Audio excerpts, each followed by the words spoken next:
The Pocketnow Weekly is brought to you by the National Security Agency. Are you worried by the next big cyber attack?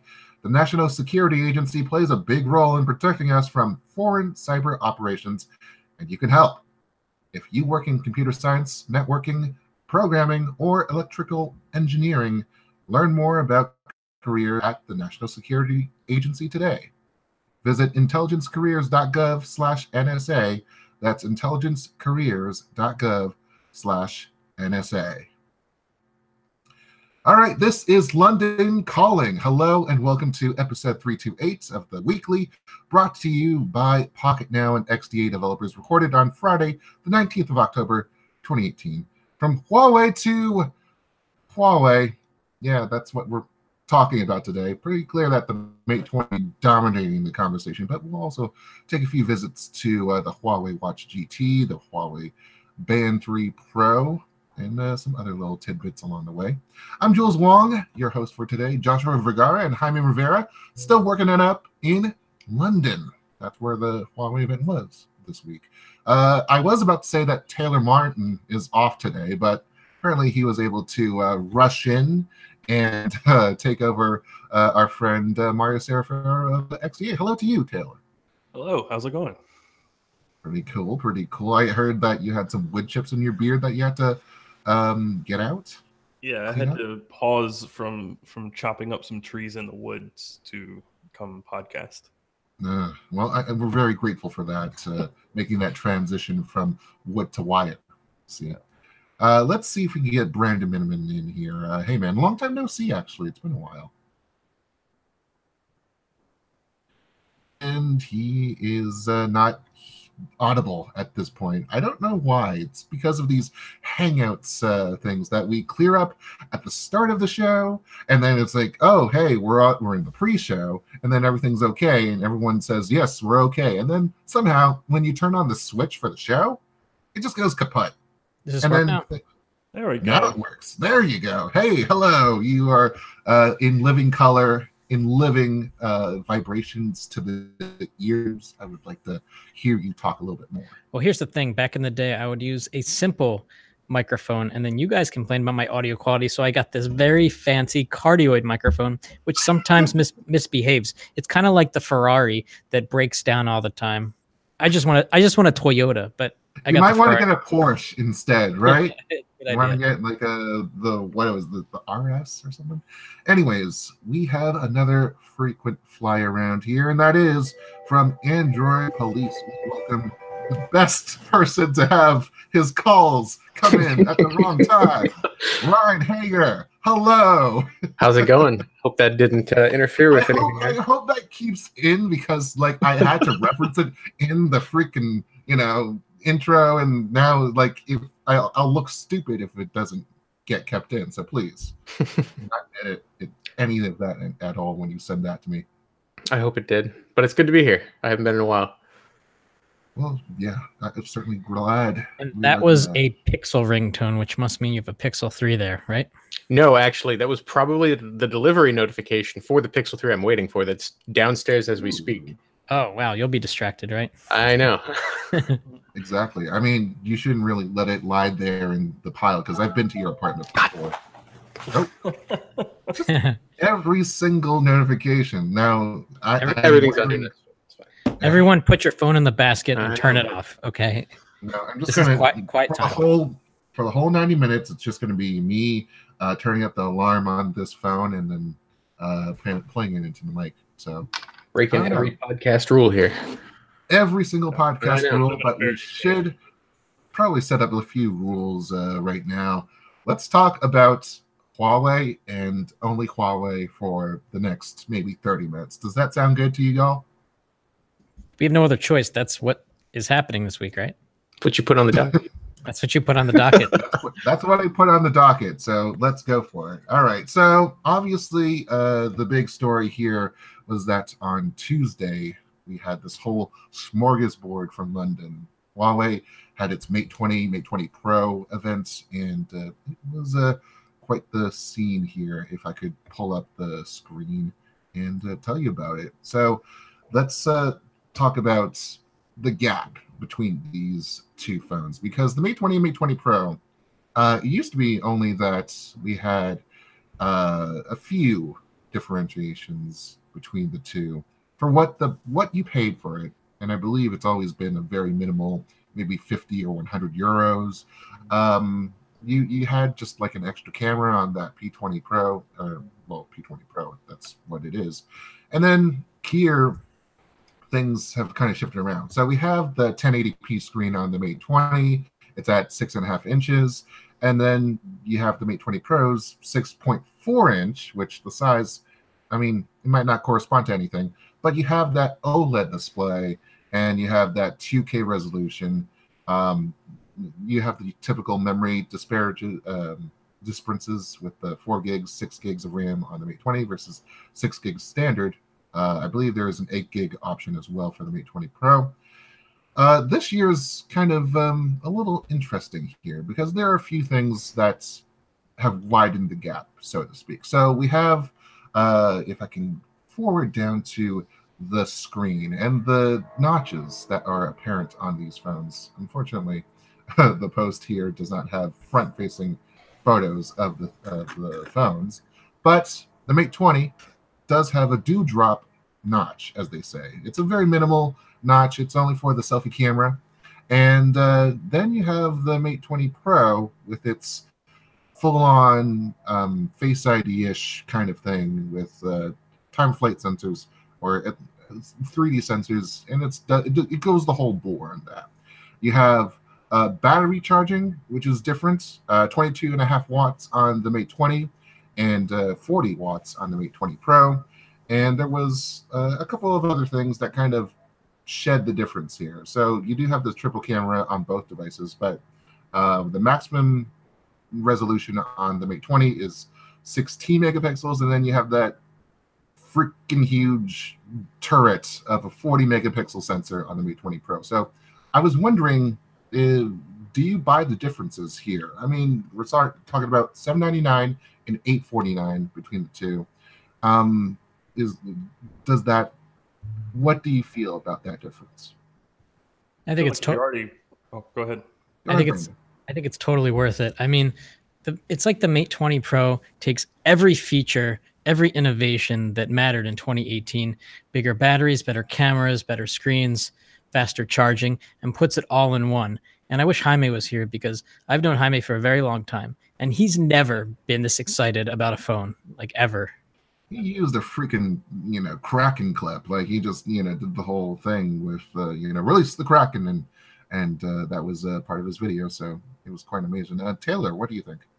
Yeah, I mean, if you're gonna spend $800 on a phone to begin with, and it's another $50 for something it's not just a slight margin better; it's better in just about every single aspect. Why not?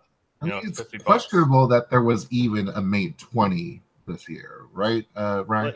Well, I don't know about that, but I know that, like, if I were Huawei, I would question why the Mate 20 was even made. Yeah, I mean, difference. It's just a $50 difference. Yeah, if they made a more stinted version, I guess, and charged, maybe 150 less or 200 less, I would understand. Maybe you wouldn't even be able to carry the Mate 20 name, but for a $50 difference, it just doesn't make a ton of sense. Did you just make up a word? Stinted. Stunted. Stunted's not the word I was looking for. I don't know. I'm bad with words.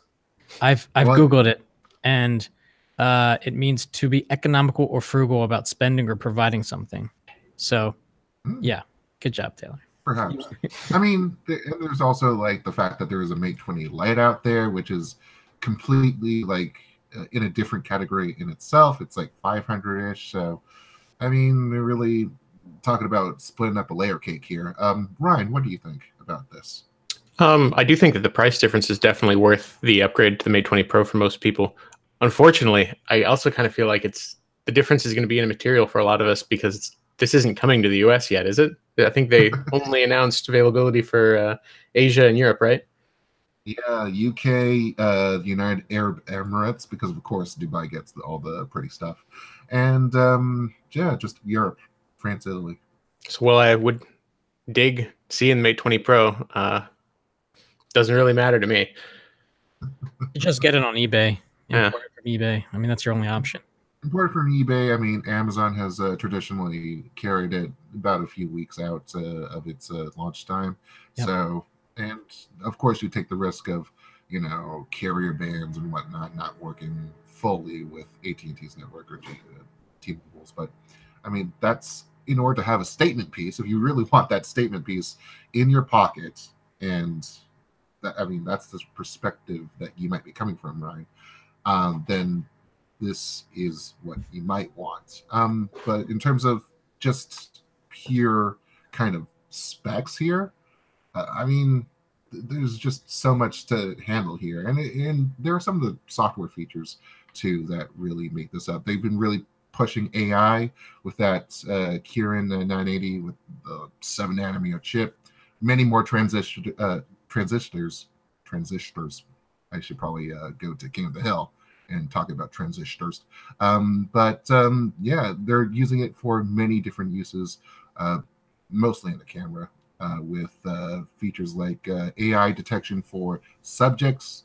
They're able to record video with background, a black and white monochrome thing, and then you have your subject, you tap on the subject, and it remains in color. So that's one of the uses that they're putting into all of that hardware and all of that computing going on. Are these phones really artificially intelligent? Like, is that actual AI, or is it just like programming that detects things based on being programmed with millions of images and detecting trees and cars? Yeah, that's exactly what it is. But we've decided that we call that AI now. It sounds better, I guess. Yeah, it's the stinted AI. Well, I mean, it's something that you can promote in this age where you have the head chewing away at all the bits. That's what the picture was with the Kirin 980, at least. But yeah, like there is just so many cycles now because of the how much hardware is in there that can be used for this kind of thing. I'm wondering what you think, because we can't say anything about the quality of it, but just like the gumption that Huawei is like pushing this out, and perhaps it may turn out, it may not turn out, but what do you think of just getting out there? I'll start with you, Taylor. I have no idea. I got nothing, man. Like, the only thing I can even think of while looking at these specs is how in the hell is the camera a 40 megapixel camera? Are they using some janky trick? Like, I think it was Huawei who did it back in the past, where it was 40 megapixels, but it was like an 8 megapixel camera with almost like pixel shift technology. Yeah, that's what it's doing. It's actually 10 megapixels, isn't it? But it binds them together to make a bigger image. So it takes 4. Yeah, that. I mean, that works okay. I was wondering about that.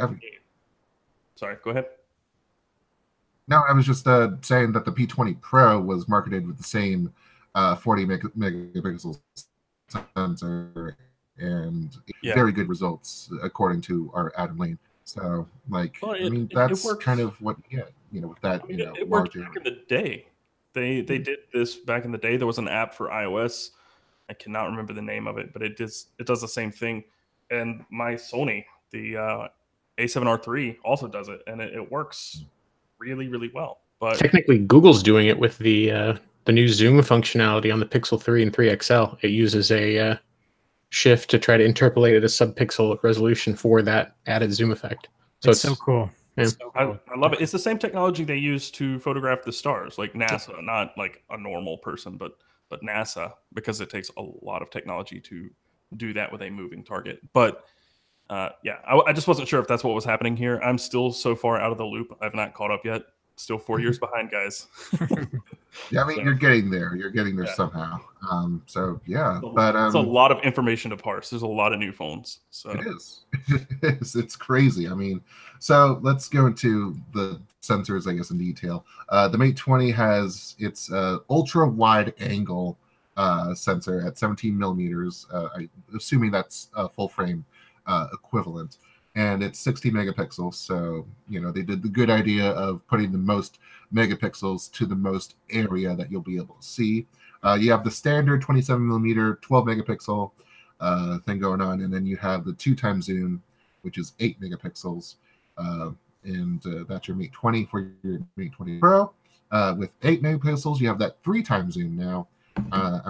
It's optically stabilized, so I think they're doing the right thing in terms of equipping the right hardware to where it needs to be, because when you're going out that far, you obviously need a little bit more stabilization to make sure it doesn't all go wacky. The standard thing here is the 20 megapixel, 16 meg. No, that's an ultra wide angle. Excuse me. Pardon me. That's an ultra wide angle, 20 megapixel, which is great. There's no monochrome sensor this time around. Leica is their longtime partner in this sort of thing in terms of imaging, and they've always stood with that monochrome and color combination with dual cameras, because that produced a lot more detail, and they were able to create a hybrid image, and that would give a little bit more pop, a little bit more artful green, as I would like to say, for their images. And then you have the 40 megapixel standard thing, which is just the bazooka. You know, you just shoot it out, f1.8. It's ultra bright. It's nice. There you go. So you got everything. You got everything. What do you think about? It's a full photographer's kit in one phone. It kind of is. It's like you're using multiple lenses on the same device, kind of like the LG V40. Yeah, if I were going out to shoot, I would. If I'm running gunning, I usually take one lens, but it's typically a zoom lens, and it ranges from anywhere from 16 to 24 all the way up to 70 some. So this is roughly that in 3 different cameras in the phone. Yeah. It's quite versatile too. You know, it's just, again, one phone. So, I mean, is this a practical replacement, or would you still want that insurance of having a reliable, dedicated camera at this point?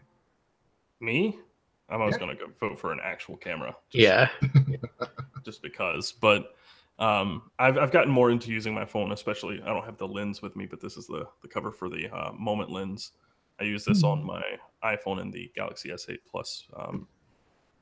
And this, theoretically, if this is as good or can provide as good of results as a Moment lens, then I think that's a valid alternative, because these things are bulky and I hate carrying them, and I don't have that case on here. I don't like having this case on my phone all the time to only use the lenses every so that's your benchmark in terms of that, not meaning to put words to this, but apples to apples. Yeah, I mean, that's the closest comparison I guess you could have is tossing a lens on your phone. And most lenses for smartphones are trash. These Moment lenses, you've got to spend $80 to $90. Actually, the anamorphic is $130. So you've got to spend that per lens. And that's on top of a $1,000 phone if you really want it, right? Brandon, go ahead. How far do you think we are from a phone being able to take a picture that is as good as the best DSLR? Or do you think it'll long way? Why do you say that? Because you don't have true depth of field, and something that's turned me off really bad lately is the faux depth of field that you get, the profile or portrait mode. So that to me looks fake. I can spot it as soon as I see it, because there's no variation to the depth of field. There's something in focus and everything else is out of focus, and that's not how it works. Depth of field is the further you are, the more out of focus you are, right? Yeah, it graduates. It's like it's physics. Yeah, but on a phone, it's like almost photoshopping the background, like blurring it. Yeah. Yeah, and it just looks fake to me. So they're trying to fake that. If they can get that to look better and use that depth information to gradiate, maybe, but it's still faking it. But the real thing is your sensor size. I mean, the sensor size on my A7R3 is... It's like a dinner plate. I mean, it's so big. It's a full frame lens. Or sensor. It's huge. Whereas the sensors are very, very, very small. Dinky little guys, yeah. Quarter of an inch, like really small. And that's always going to affect your light intake more than anything. And your depth of field. That's one thing that will always hinder the true depth of field is the sensor size. Yep. I want to get to a couple of omissions. Obviously, the headphone jack has been out for at least one generation now, so you can complain all you want.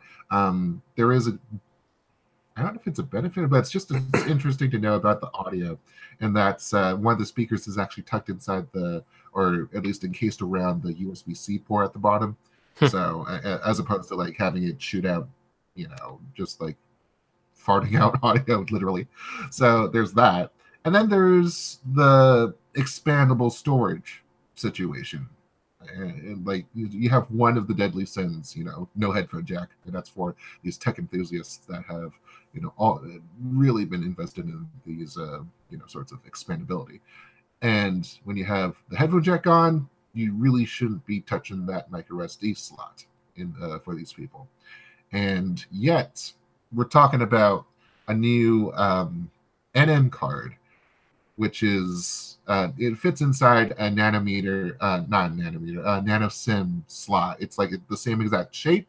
So Huawei doesn't have to carve out a specific shape for the micro SD card anymore. But at this point, they have not released the cards, so you can't expand that 128 gigabytes. Which, I mean, if that's already enough space for most people, but are you carrying your entire music library with you, like in FLAC, right? Because what do people do with 128 gigs on their phone? Like I think 128 gig iPhone, and I have 6,000 pictures and like 200 videos, and I'm still like 50%. I still have 50% of my storage. Like, you need to have your whole lossless audio library with you to listen to on your cheap earbuds, At especially over Bluetooth. Yeah. I feel like they've pulled a Sony here in terms of proprietary memory cards on their PSPs and whatnot, and every single console has a new proprietary card, and this has no practical advantage over an SD card because you're just getting the same practical transfer speeds, 90 megabytes per second, which is about the same as a good high capacity micro SD card. So, like, why now? What is going on here? What do you think Huawei's play is?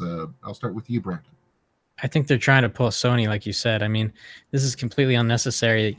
Huawei's so big that they're like, how can we make more money? Oh, we could come out with a proprietary memory format and not license it to anyone. So SanDisk, no. Anyone else that makes memory, no. And you have to come to us to buy Huawei Nano SD card, which, like, micro SD cards are so small. I mean, they're the size of your thumbnail. I mean, but this is even smaller. It's so you don't even have to carve out like the extra spot in the SIM tray. No thanks. I mean, I've already got micro SD cards from all of my other devices. I don't need a new memory format. Sorry, Huawei. Just gonna buy. Oh, and then they know you're gonna say that. So then people are like, all right, I'll just get the higher capacity model. You see what we're doing here? We're inching up that price no matter what. I mean, it's always been that advantage, having that as a UFS. I presume they're using UFS 2.1, but that's already a fast enough thing, and it's much preferable to micro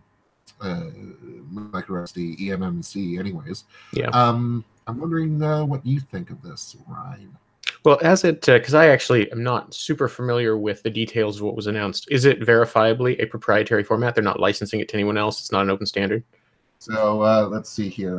It's a proprietary memory card. They have not really, like, the event was kind of closed off, so we don't have like direct quotes here.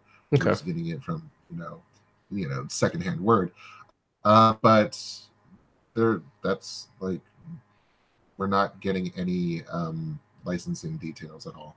Okay. I mean, it's technically not even an SD card, which I think belongs to SanDisk. It's just called NM card. It's not NMSD card. So that would suggest that it's entirely SD different. is Secure Digital. Yeah, Micro SD or the ST Association is in charge of that, and it has a bunch of licensees and members and formats, right? Yeah. And this is just weird. I'll say it. Is there a picture of it anywhere that I can see? Yeah, let me pull it up here on the screen, and they'll just show you that. Boom, right there. Look at that. 15 years ago, they're talking about, oh, hey, micro SD, the wave of the future. Now, this is the wave of the future. It's 45% smaller. And it's red. But micro SD and it's red. are already so small. I lose them. Yep. It's to a point where, diminishing returns. Like, how much space are you going to recoup on this? Yeah. They're going to make them so small you need tweezers to install them.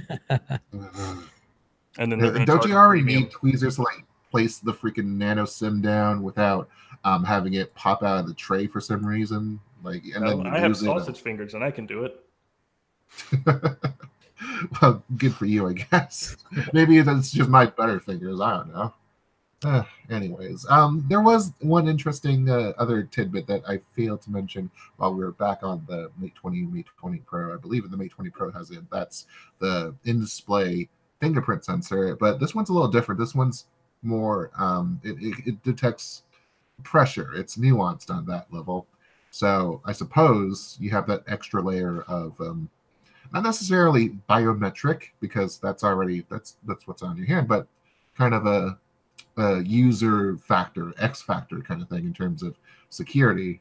I believe the number is 4,096 pressure levels detected, but in terms of adding that on as a layer of complexity, I mean, Jaime Rivera posted his video on with hands-on on this thing, and he found it not to be that reliable, even though it's I believe it was pre-production software or hardware, just pre-production everything.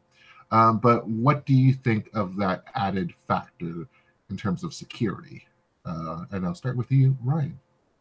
Well, I had heard that it was a little bit faster than previous solutions. Some of these in-display fingerprint readers are pretty slow.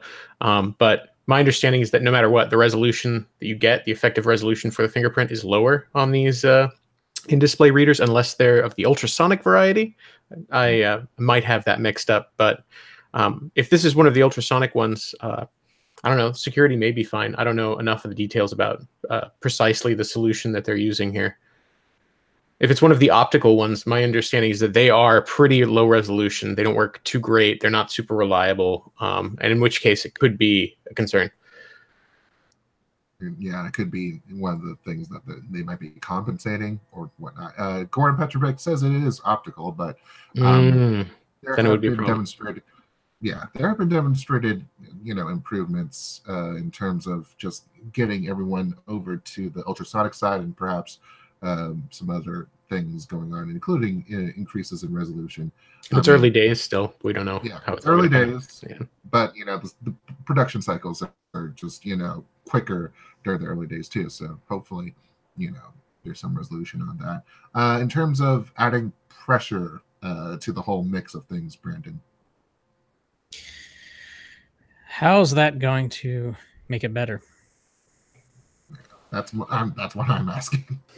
Is it going to be like a separate factor, and do you have to be a consistent, medium pressure presser in order to get access to the phone? What do you you can't just if you're sleeping, you can't just someone else can't just smush your finger on there and then have it unlock the phone.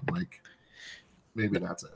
I think that it could add some tactility so that you can more easily know how much pressure to put. So if you do a medium pressure, you get a little bit of a buzz and oh, I did it. Because some people, capacitive screens require such a light touch that you might be inclined to just kind of peck it a little bit. But this way, if there's some pressure sensitivity, you can really get your finger in there for it to read the notches and the edges a little bit better.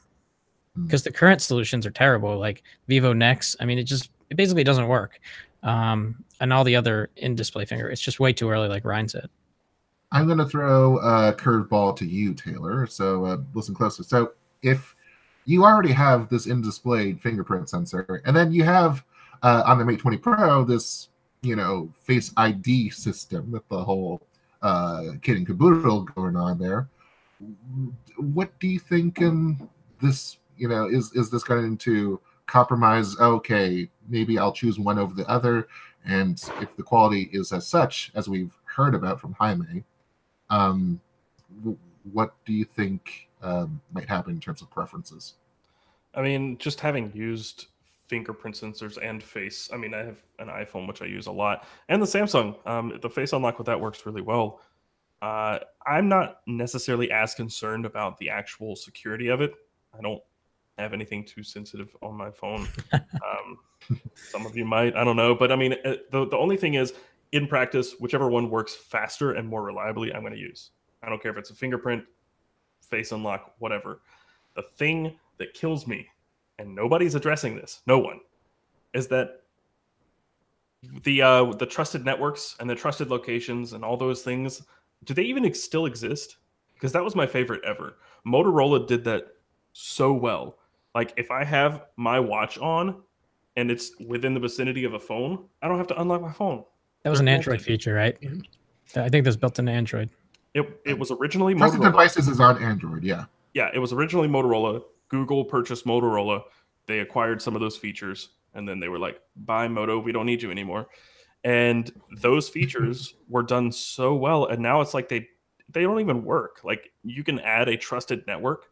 My phone automatically connects to the network when I walk in the door, and I still have to unlock my phone. There have been a ton of complaints that none of the trusted stuff works anymore, I know. Right, Yeah, so why not just fix that, please? I don't care about my face unlocking the phone or my thumbprint. I'll put in a PIN code, but if I'm at home, just let it stay unlocked. Understand that. That's I don't care. Do something. it might be a Google issue, might be just OEMs just doing their own thing. Because I know a lot of you do, stay at home a lot. I'm at home. Brandon, you're at your office a lot, but I am at home 80% of the time. I still have to unlock my phone. It's so frustrating. Like, Taylor's crying out for more friends. yes, please. We need to drag you up here. Anybody within 8 hours of me, please be my friend. I mean, I'll fly down. I can just do that. How about that? Go to the movies. It's like $6. It's like $6. You get your Raisinets and your soda. It's great. You have to drive a tractor to the theater, though. It's a drive-in, tractors only. You Southerners. God, I'll be drinking my Duff then. Huh, all right. Anyways, just a couple more things before we get to more of the conversation that we want to have. And I'll talk about the Mate 20X here because, of course, gaming is such a big deal these days. So, of course, Huawei wants to get in on it. I mean, its sub-brand Honor, which is supposedly more youth-focused, is already, tailoring all their stuff to that audience with the Honor Play and other things. And then this, okay, we're just going to toss it out for our main audience, I guess, because they like the game too, apparently. We're talking about a 7.2-inch phablet. I'll say that again, 7.2-inch phablet.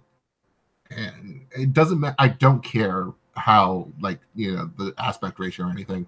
That gets to a point where it's like, okay, now you're reaching beyond my last knuckle here.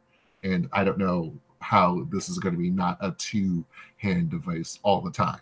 So that's just my quick take on that. You have a 5,000 milliamp hour battery and full HD screen. And then you have vapor chamber cooling, which the chamber expands to roughly, a large portion of the device. So you have that similarity with the Razer Phone 2. It also has that. And then there is one other factor here that I'm trying to remember here. I believe it's a graphene film, which I'm not familiar in terms of how that actually insulates. Perhaps it's just an insulation thing. So there you go. Is this the right tack to take in terms of gaming? Where do they have the formula right here? I'll start off with you, Brandon. I'm having deja vu because I did a video about the Honor Note 10, which is very similar to this phone. It's slightly smaller screen. It's 7 inches. It's got the 5,000 milliamp hour battery. And, you know, we live in the future, and like a 7-inch phone with a tall aspect screen and small bezels is not that bad. And so like 7.2 is pretty much the same thing. It's really not that bad. It's totally a two-handed phone unless you're like Michael Jordan or something. And how big is that XZ Ultra, Taylor, that you keep holding up? I don't know. I was taunting you with it. I don't remember how big this phone is. It's hilarious because it's like 6.4 inches, which back in the day was like incredibly big. But the bezels on this thing are like an inch on either side. So really, it's the same size as this new phone. Yeah, probably. Pretty much. It always felt so ridiculous talking on it. It's like holding a tablet up to your face. It's not that bad. Well, the problem with that is that's a wider or a shorter aspect ratio, like 16:9. So it's truly, you know, very wide and very tall instead of just very tall. But I wanna just be honest about something regarding this phone. I think it's awesome, and I think the gaming movement is awesome. These gaming phones with extra power, better cooling, bigger screens. But guys, I think I missed the boat on this one. I don't game on my phone like in the beginning I did. You know, when new games came out that were awesome, like Monument Valley was awesome, and Teeter, of course. I don't think you need a gaming phone for Monument Valley. Right. Do you just a little tangent? Do you guys game on your phone? I have. Especially when PUBG Mobile dropped. I was slaying noobs on PUBG Mobile. Because I played it on a computer so much, and I was traveling. I actually, the day it dropped, I was in San Francisco, and I played it on my iPhone. And actually, I cheated. I played it on a 12.9-inch iPad Pro. It's still a mobile device. It is, yes. Technically, yes. But yeah, I played it on my phone a lot, and it's a lot of fun. I think in order for gaming on a mobile device to really actually solidify or be solidified finally after, 2 decades, you're going to need something like the Joy-Cons on a Nintendo Switch. Something that slides on the side of your phone and lets you hold it like a gaming device. And these Moga controllers and all the things like it, they still kind of suck. You just lose them. They suck. Well, I mean, funny that you mentioned the Nintendo Switch. I believe the speaker on deck, I don't know whether or not it was Richard Yu, who is the CEO, but the speaker mentioned the Nintendo Switch in comparison with its battery, which I feel like is totally unfair because there's a console. It's not 1-to-1 here, but 5,000 milliamp hour battery versus the Switch's 4,300 milliamp hour battery, and then that's it. That's the only thing that's really that was worth comparing between the two apparently. So there was that. I don't know if the comparison is totally disingenuous because the Switch uses a NVIDIA Tegra SoC, right? So it's a mobile device in a certain way. Yeah, in the same and the NVIDIA made a tablet, whatever their gaming tablet was. Yeah, the Shield tablet. Yeah, I had that. It worked really, really well. But really, truly, I think there needs to be a few changes that make a few innovations. One has to be a better controller system because touchscreen controls suck.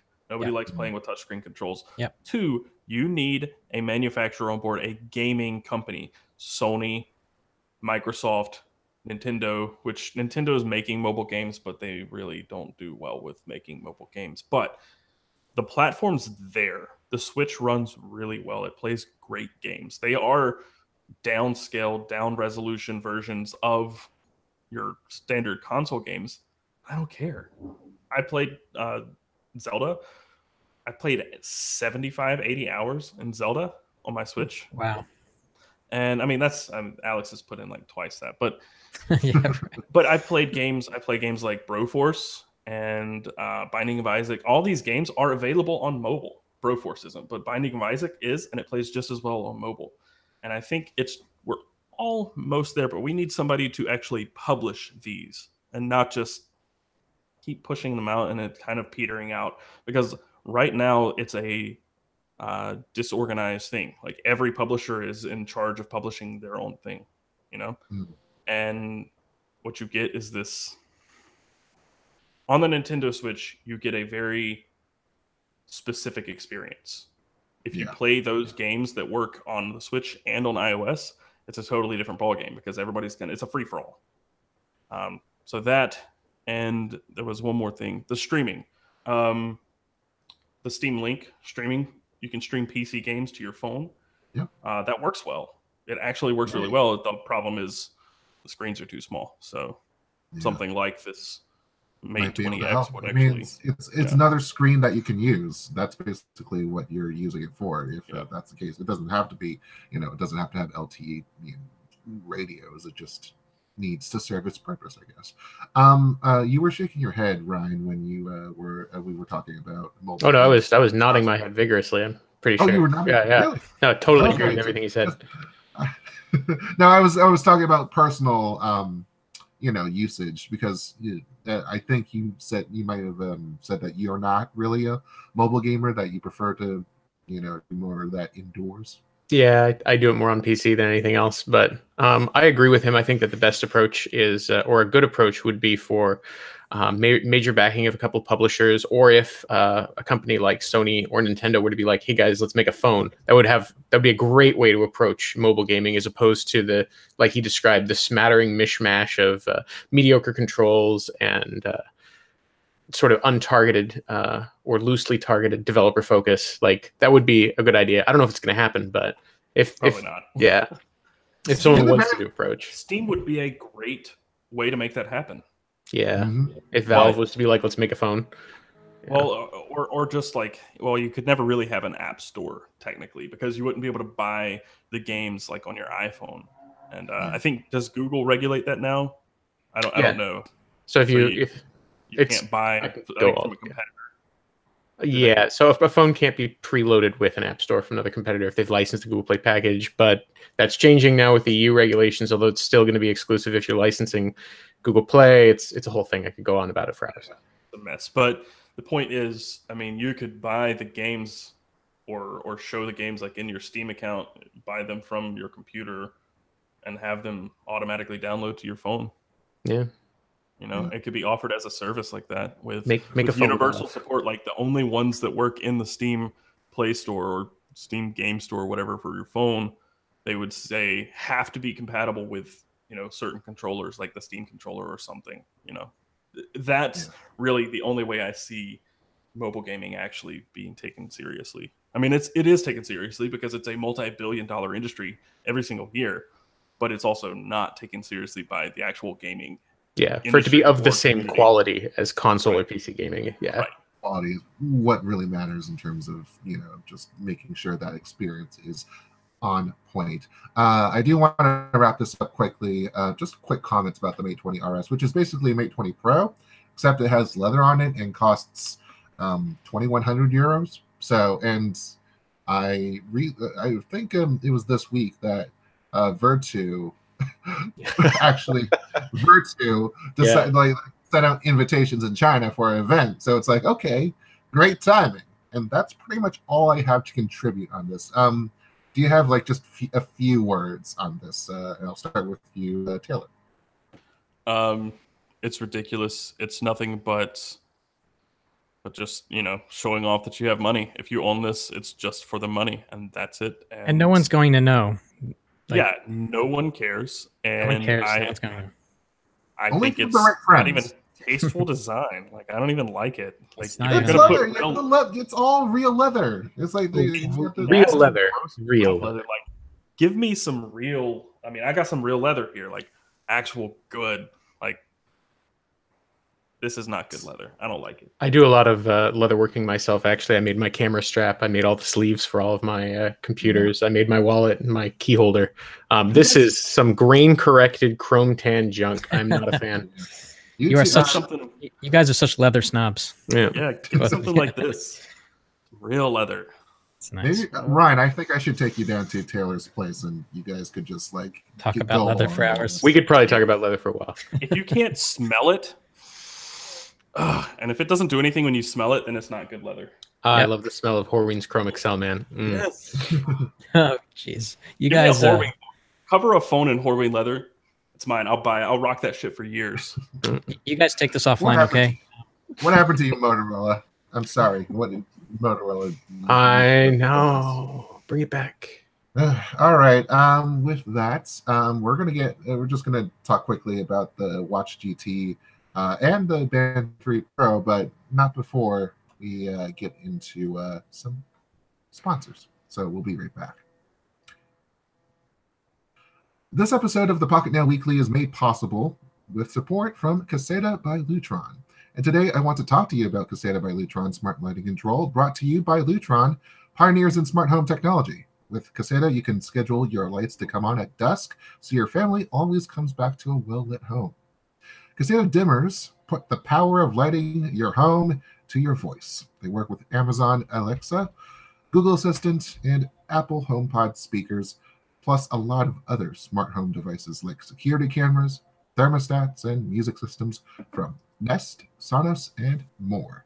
You can say that Caseta is pretty well connected. And you can trust that it works, because it's from Lutron, the company behind the first electronic dimmer with nearly 60 years of experience. Now, I've been playing around with some switches the company has sent me, and actually put one in the living room. And it's nice to be able to not have to go to that little alcove in the dark to flick the switch, because it's very cramped. I know I should be cleaning it out a little bit more often, but just being able to call out to my speaker and ask Caseta to get to full brightness while I'm preparing dinner, or turn it down for when I'm watching American Psycho for the 15th time.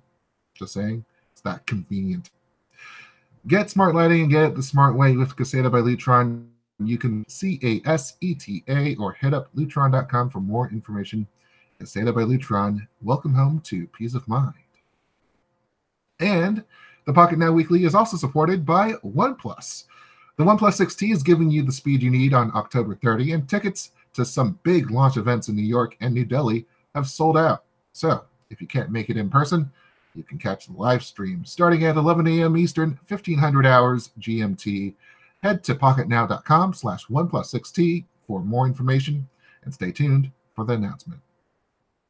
And we are back. All right, so just a quick word from all of you. I want to keep the spirit of Joshua Vergara going on in at least one way. So I want to do a check-in. It's basically just, tell me how your week's been, or one thing that you really want to talk about. I hear that you have a thought thread, Brandon, so I'll start with you.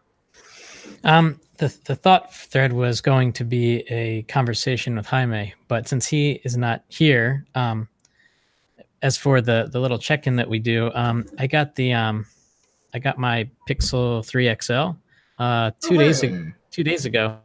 White is definitely the color to get, because I hear that, the black looks really nice, but I hear that the black is so fingerprinty that for one of the first times in phone history, you cannot wipe the fingerprints off. You have to wash the phone, which is okay because it's, water resistant. But, as nice as the black looks, just don't do it. And also you get all those micro scratches. With the white, you don't see it. The fingerprints, this might be covered with fingerprints. I have no idea because it's white. And my fingerprints are, I guess they're whitish. Just, the oily fingerprints. So your fingers are so small. How do they leave a print? You don't know anything about me, Taylor. My fingers aren't that small. Let's not accuse each other of having small hands here. That's for another debate. I want to get over to Ryne, see how he's doing this week. Pretty good. Gonna go see a movie later. As you wait, was that off air or on? I think that was off air. Yeah. That was off air. Where are we going to watch tonight? Yeah, I'm gonna go see Border at the Brattle Theater in Harvard Square. Hey. Yeah. That's going to be amazing. Toronto International Film Festival award winner. So definitely check that out. I guess, can we make an endorsement here on the Pocketnow Weekly? Like just, endorse movies or give it like 2 thumbs up or something like that? I haven't seen it. I couldn't offer. That's copyrighted by Roger Ebert. Whatever. Anyways, let's finish up with you, Taylor. What's going on this week? What were you doing with the chopping the forest down? So there was a hurricane that rolled through here. There you go. And we were clearing out trees last week, and another tree fell, and it was about 7 feet around at the base, and we had no way to move it. So we went out there and sawed at it for hours and hours, and finally got it cleared up. I almost got thrown off a tractor. So I see. Fun stuff. Well, I'm glad that at least you and yours are safe, and that getting things back to normal. And Brandon, I'm just gonna throw this out there. I've never even used a Pixel phone, ever. Whoa! Just throwing that out there. Dropping things down there. Anybody want to feel bad for me? I'll give you. I can feel bad for you right now because Matthew in Greece apparently has called you a lumbersexual. Oh yeah, yeah. Which I just found, It's not the funny. first time I've been called a lumbersexual. What? I mean, it sounds nice. Lumbersexuals don't actually like the outdoors. I would live in the woods with no neighbors if I could. We're going to lose our PG rating on this podcast if you guys keep this up. Were we ever PG graded at all? I don't think so. We're taking ever since episode 100. Look, we could not keep a PG rating when I was here before. It's going to be the same now. Sorry. We gave up at Android Police. I drop F-bombs like every day. Between me and Michael Fisher, every time I crushed a Segway, it was an F-bomb, Well, I mean, last week's episode had Anabong just like trashing all over the Pixel 3, and he was just, I was not going to bleep those out. So that had the E. That had the E. That's fine. Thunder E has the E. That's fine. Let's get things back into order here. Just a quick moment for the Huawei Watch GT, which comes in two finishes, although effectively it's just the bands, one's silicone, one's leather. And then the big thing, though, is Wear OS. Where is it? Not there.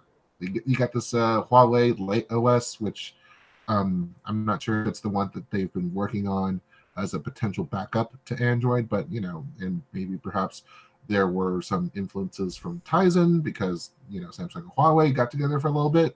But from what Jaime has said, Lite OS works a lot like Wear OS in terms of scrolling, in terms of interface, and it's mostly tailored towards health, improved health metrics with more hardware in it.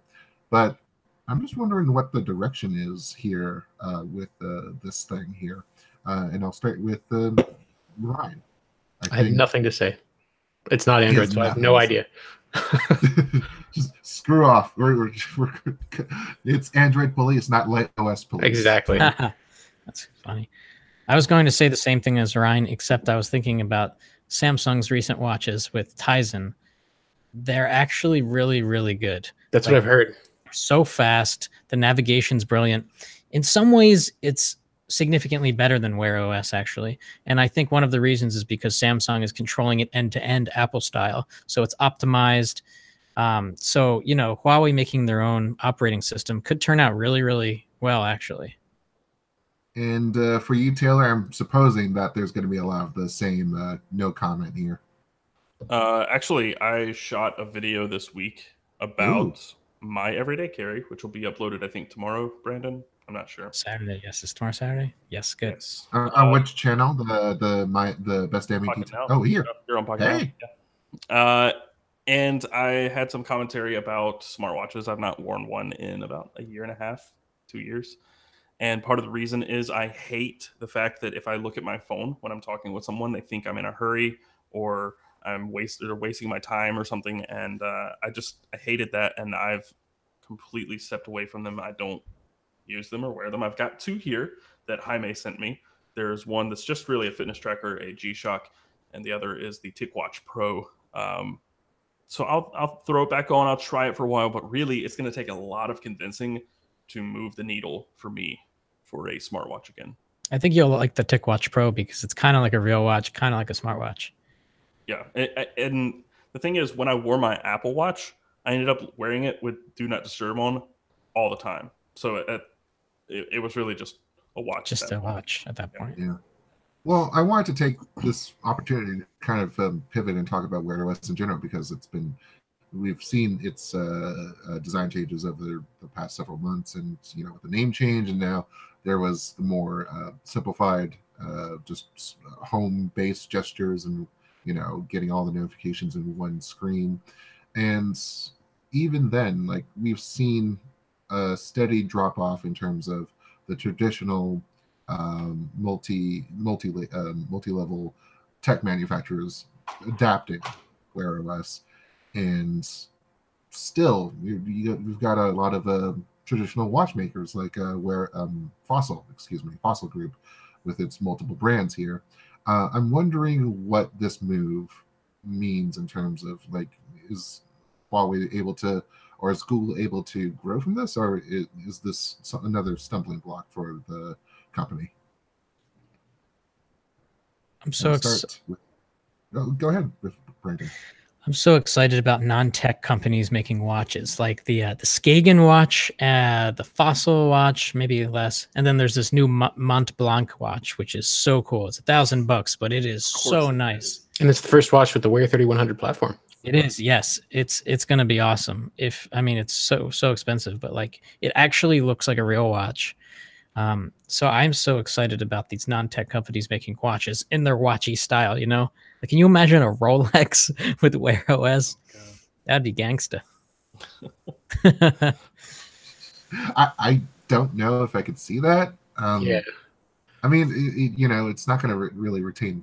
It's always been the case with these kind of vanity things and circuitry inside of it. Like, if it's not a quartz watch inside, then it's not really going to retain its value once the screen has darkened forever. So that's kind of, something that's you have to be worried about. But I mean, Wear OS is still kind of this burgeoning thing that it's still in this box, whereas Apple has just run away, Fitbit has just run away, just taken over and making sure that I feel like, it's more utilitarian.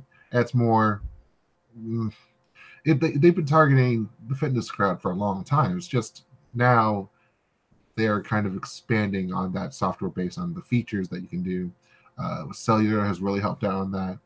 And, they're kind of, I'm not sure if it's just direct marketing or if it's word of mouth, but there's some influence in terms of, hey, this is not just a thing for,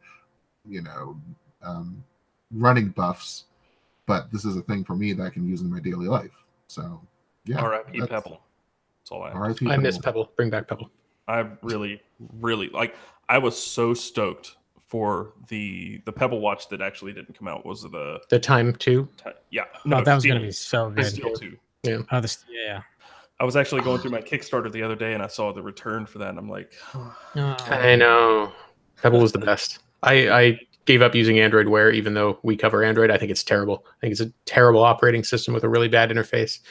But I don't like it. I was actually scrolling through the TicWatch and just trying to go through one notification to the next. Like, oh my God, right? Jaime didn't wipe the watch. He didn't disconnect it from his phone. So when it got there were just hundreds of notifications, and I wasn't reading them because you can't really see anything, but I was just scrolling through, just trying to go one by one, and I would swipe and it would jump to the bottom. Oh my God. And I was like, okay, I'll go back up, and it jumped all the way to the top. I could never get to the middle notifications. It's weird. It's terrible. It's terrible. So I personally am looking for something sort of similar to what Jaime got, which was he got the Garmin watch, but the Phoenix 5 Plus that I got for him because he couldn't get to the meeting. Yeah, so the ones I would be looking at most would be something from Casio, because I wear a Pathfinder, a PAG 240 for my outdoor watch, the one I wear when I'm working. Something that's just barely a smartwatch, just mostly not, is what I'm looking for. Something that will track my steps, just because I don't want to have to wear that and a Fitbit. So something that'll track my steps and maybe will buzz, from time to time if I want it to. But I don't need GPS. I don't need a touch interface. Really, I don't. I just want 2 or 3 features. Otherwise, why even have a phone? I want either a watch that doubles as a phone. I just don't have to have a phone, or I want a so you want the Nubia Alpha, which has its all wrapped around screen, or do you want the Withings, the new Withings Steel HR or something like that? Yeah, so either that or some futuristic smartwatch that doesn't exist. That's all I'm saying. Yeah. What's that device that turns a dumb watch into a smartwatch by putting a Bluetooth disc under, and then it vibrates? Oh, I don't know. I hadn't heard about that. I don't remember, but I think I might be knowing what you're talking about, but I'm not sure, so I won't say. Well, I mean, there's just another complicating factor for Wear OS, I guess. And well, in the meantime, Huawei goes its own way, so it goes the Huawei. Anyways, Nice. I think the Band 3 Pro, I mean, I've tested it before in, I think it was the Band 2, like in 2015. And, you know, it did all right. I feel like with the improved sensors on here, they're using infrared to help out in terms of heart metrics and whatnot, sleep tracking. They're going to get decent results. The OLED, the color OLED is a nice addition. And yeah, that's pretty much all I have to say about that. I'm not sure about the rest of you because maybe you haven't tried them out. Maybe you don't care, but it's something that's a worthy upgrade, I guess. All right. I think it's about time that we look forward to next week and the week after that, too. Why not? So we have Xiaomi with 2 events in China. I believe Joshua is going to be there because, of course, torture is something that is not really condoned. So they're just going to fly him over. And this month has been a wreck on us. It's just been tiring. Yeah. So we have a Mi Mix 3 and a Black Shark 2. Black Shark being Xiaomi's gaming brand. They're already coming out with a second edition device, and it's only been a few months since the first one. And that's the one that's going to have like RGB chroma and like radiated lights and whatnot. And then Mi Mix 3 is just like, oh, we're going to do the Oppo Find X thing, have a sliding deck with the cameras, and also push the bezels all the way out, I guess. So there's that. And then the week after, OnePlus 6T happening on October 30th in New York. And then this week, or I think yesterday even, we just had the announcement from Apple that, oh, hey, we're going to be in New York too on October 30th in New York across the East River. God. So, of course, this is going to, you know, really, and they have iPad Pro, they have Macs coming up, MacBook Air, I believe. Maybe the Air Power wireless charging pad that has gone pretty much unmentioned for the past year plus at this point. Apple, what's going on? Come on, step it up. So I'm wondering, out of all these events, including the ones from the past, you know, just this whole month, what has been the most, you know, what has most appealed to you, or what is most appealing to you? And I shall start off with Ryne. Well, the only one that really applies to me is the OnePlus 6T. The others are either not going to end up applying in the United States, or they're not Android products. I'm interested in seeing the new Macs. It's probably too early for Apple to be releasing an ARM-powered MacBook, as was previously rumored to be in development earlier this year. That'll probably be something we see in the coming years, but nonetheless, I like seeing the way that their hardware develops. I use a Mac on the go generally, even though I'm not a very big fan of the company's behavior towards developers or to consumers. It's just the easiest and the best to go with. But so although I have some personal interest in that, I'm really just focusing on the OnePlus 6T. All right. To you, Brandon? I'm going to steal yours, Ryne. Every time, you know, I'll use a Pixel 2, and then I'll use a Note 9, and then I'll use the iPhone XS, and then I'll go back to the OnePlus 6. And every time I go back to the OnePlus 6, I'm like, holy crap, this phone is so fast. Yeah. And so it's so good. It's so fast. And then the camera doesn't suck, which it, you know, has in the past on some OnePlus phones. So I'm so excited for the 6T. It sounds like it's going to be really, really, really great. And how about you, Taylor? I don't know. It'd be probably a toss-up between the OnePlus 6T or the Mate 20 Pro. Okay. If I could get my hands on the Mate 20 Pro, only because I'm so interested in the cameras. I'd like to actually try that out, but I've not had a new Android phone since the S8 Plus, and this thing has been dormant for like the last 2-3 months.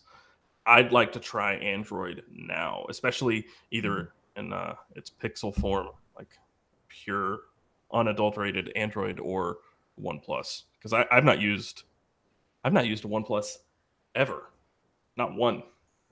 I got out of the game like right when OnePlus was coming into it. So starting up, and you had that like investigative piece back before you left with the, figuring out Oppo's connection to OnePlus and all that stuff. Like everyone was trying to figure that out. So yeah, that was a good job on that. And now it's the OnePlus 6T, which is amazing. All right, to wrap it up, and finally, we have iPhone XR coming out today. Pre-orders launching today with shipments coming out next week. I'm going to give Brandon Miniman the opportunity to mic drop and ask him if he only had to use 3 words to describe it, what would they be? 3 words. Go. Colors are popular. Colors are popular. That's true. You said 3 words. Colors. I have to go. I have to pick up my little girl at the bus stop, and I don't want to keep her waiting. So mic drop commenced. Mic drop. See you guys. See you next week. All right. How about you, Taylor, the one that's using the iPhone 10 right now? What's the iPhone XR to you in 3 words? What it do? I don't really know what it is. I don't know how it's differentiated because I was traveling when the announcement hit, so I never even read up on it after that. Apparently, one's coming my way, but I'm not really blown away with any of the new changes. So we'll teasing your coverage on it, and you're going to find out soon enough. So Hey, look at that. Looking forward to that. And Ryne Hager, the person that covers Android and only Android, and it's totally the wrong. But I want to get something that was off your base for a second. So 3 words, man. Apple's winning strategy. I think the XR is going to totally kill it.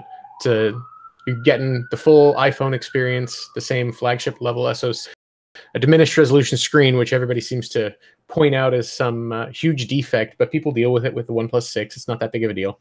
And it's cheap. You get all of the high-end experience for much cheaper price. You get the fun colors. I think that the XR is going to be a runaway success. I mean, they are expecting somewhere around like 2/3 of all new model sales going to the XR. I wouldn't be surprised at all if it wasn't more. Yeah, and it's like David wrote an op-ed that he was of the opinion this was going to totally destroy Google's Pixel sales, and I agree. With the XR, you get the full camera experience. You get if you're not really into the Android ecosystem, I don't see why you'd buy a Pixel, man. Well, they are pricey. Yeah, they are pricey. But those are fighting words. $749. Just looking at this, there's no depth sensor though, right? So one camera. Oh yeah. So it's only one camera, but yeah. But so it's I mean, you still have the Face ID anyways, and that's kind of one of the marquee things. Portrait mode sucks, so yeah, it's not that big of a loss in my mind. You're still getting the primary shooter. You're getting most of the same experience. Well, I mean, there's only one way to find out, and we're looking forward to getting our shipments in. So stay tuned for our reviews. Stay tuned for Taylor Martin, and stay tuned for Ryne Hager. What's going on at Android Police right now? What do you think? Because I want to be able to give you some dues here. Well, we've been covering a couple of the, Pixel 3s. They've been being delivered over the last few days. So we've been covering, as is always the case, issues start cropping up. Google's quality control and their questionable design decisions have been a thing for years and years and years. And it's a thing again, as everyone expected. So we're going through figuring out what's wrong with the current crop of Pixels. Do you think it's just the noise generated that's like the most headline catching, or because like there have been a lot of other issues regarding Galaxies? Samsung is like is the most popular smartphone OEM in the world, and it doesn't seem like we're getting as many call outs. You're definitely right. We're just in a position to hear more about it when it's the Pixels. The people who buy Pixels are people who are picky. They're people who are really into Android. They're picky about what they want in software, and that's what drives them to the Google experience. But it also means when something's wrong, they're more vocal about it. And due to our position, we're more likely to hear it. Yeah. I don't doubt that other phones have as many or more problems. We end up hearing mostly about Pixel issues. Yeah.